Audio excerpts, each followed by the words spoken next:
You ask Tiger to solve. This deals with linear equations with one unknown. The final result is x equals 7/5. Let's solve it step by step.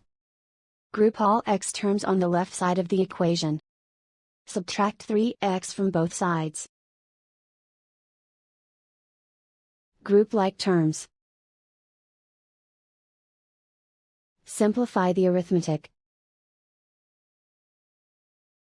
Group like terms. Simplify the arithmetic. Group all constants on the right side of the equation. Subtract 8 from both sides. Simplify the arithmetic.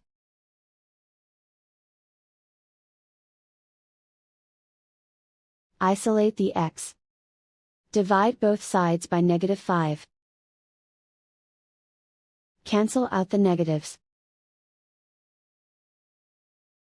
Simplify the fraction. Cancel out the negatives.